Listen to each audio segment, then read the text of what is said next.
आज आपण जो विषय चर्चेसाठी घेतोय तो मुख्य विषय आहे की आपण नक्की ऍडमिट करतो कशासाठी।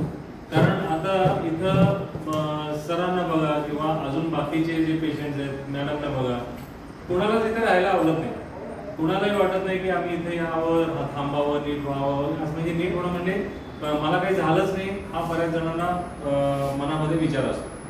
त्यामुळं आपण हे समजून घ्यावं की डॉक्टर जेव्हा ऍडमिट करायचा सल्ला देतात तेव्हा नक्की ऍडमिट कशासाठी करतात, ऍडमिट केल्यानंतर फायदे काय होतात हे आपण समजून घ्यावं। ऍडमिट करण्याचा सर्वात मुख्य हेतू असतो की पेशंट बरोबर आणि पेशंटचा इलाज करण्यासाठी डॉक्टरला पुरेसा वेळ मिळावा।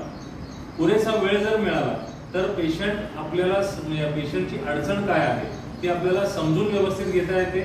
काही गोष्टींचं नियोजन त्याप्रमाणे करता येतं। काही उपचार असतात जे ऍडमिशन नंतरच करता येतात, जसं की शॉक ट्रीटमेंट आहेत किंवा काही स्पेशल इंजेक्शन्स आहेत किंवा अजून पेशंटच्या बाबतीमध्ये बऱ्याच वेळेला चर्चा करायला किंवा काउन्सिलिंग करण्यासाठी वगैरे ह्या सगळ्या गोष्टी काही वेळेला ऍडमिट केल्याशिवाय करणं शक्यच नसतं। त्याच वेळेला पेशंट ज्या वेळेला हॉस्पिटलमध्ये राहतो त्यावेळेला पेशंट पूर्णपणे डॉक्टरांच्या देखरेखीमध्ये राहतो, त्याची अडचण आपल्याला समजते।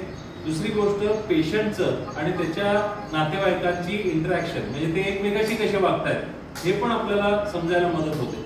त्याच वेळेला बऱ्याच वेळेला काय असतं की मानसिक आजारांच्या रुग्णांच्या बाबतीमध्ये एक अडचण असते की त्यांचं दैनंदिन वागणं हे अपेक्षेप्रमाणे नसतं। म्हणजे उठायची वेळ कधी पण असते, झोपायची वेळ कधी पण असते, बऱ्याच वेळेला जे वेळेचं नियोजन लागतं दिवसाचं ते दिवसाचं नियोजन पण नसतं।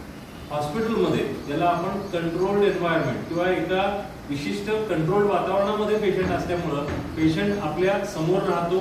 सकाळी वेळच्या वेळेला त्यांना एक योगासनाचं, खाण्यापिण्याची वेळापत्रक, झोपेचं वेळापत्रक हे सगळं आपल्याला व्यवस्थित घडवून आणता येतं आणि त्याच्यामुळं एक दैनंदिन नीटपणा येतो जो पेशंटनी घरी जाऊन जर फॉलो केला तर त्याचा आजार नियंत्रणात राहतो आणि सगळ्या अडचणी आपल्याला व्यवस्थित मॅनेज करता येतात। याचबरोबर एक अतिशय महत्वाची गोष्ट राहते ती म्हणजे गोळ्यांचं नियोजन। आता काय होतं की तुम्ही समजा ओपीडीमध्ये येऊन दाखवलं, ओपीडीमध्ये येऊन दाखवून गेल्यानंतर आपल्याला गोळ्यांचा डोस वाढवायला जेव्हा तुम्ही पुन्हा येता त्यावेळेला शक्य होतं। कारण लगेच मी तुम्हाला दुसऱ्या दिवशी गोळ्यांचा डोस वाढवू शकत नसतो कारण तुम्ही माझ्या समोर नसता आणि येणं जाणं पण शक्य नसतं। त्यामुळं ज्या वेळेला पेशंट ओपीडीमध्ये ट्रीट केला जातो तेव्हा गोळ्यांचा डोस जो अपेक्षित डोस असतो तो डोस वाढवेपर्यंत आपल्याला थोडासा वेळ जास्त जातो।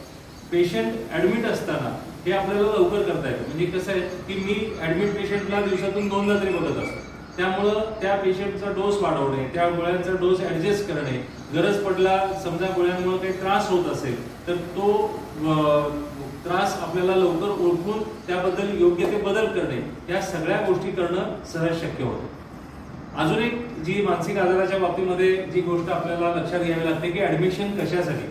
तर बरेचसे पेशंट हे घरी गडबड करत असतात, ऐकत नसतात, म्हणजे बऱ्याच वेळेला गोंधळ असतो, अंगावर येणे, मारामारी करणे असे प्रकार होत असतात। तर अशा पेशंट्सचं वर्तणूक आपल्याला कंट्रोल करण्यासाठी, त्यांना इथं पटपट इलाज करण्यासाठी, लवकर सगळे इलाज व्यवस्थित व्हावेत ह्या हिशोबाने ऍडमिशन आपल्याला मदतीची ठरते आणि म्हणून आपण म्हणतो की ऍडमिट व्हा।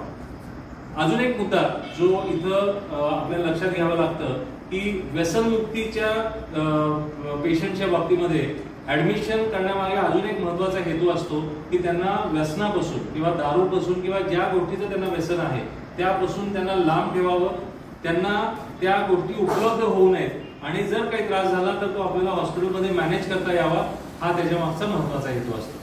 तर ह्या सगळ्या हेतूंमुळे आपण ऍडमिट करतो हे आपण समजून घ्यावं। बऱ्याच वेळेला लोकांना वाटतं ऍडमिट कशाला, मी घरी जाऊन पण गोळ्या खायच्या, ते घरी इथं खाल्लं तर काय होतं। तर मी सांगितलेल्या सगळ्या मुद्द्यांचा विचार तुम्ही लक्षात घ्या आणि त्यानंतर तुमचे योग्य ते निर्णय घेत जावा। धन्यवाद।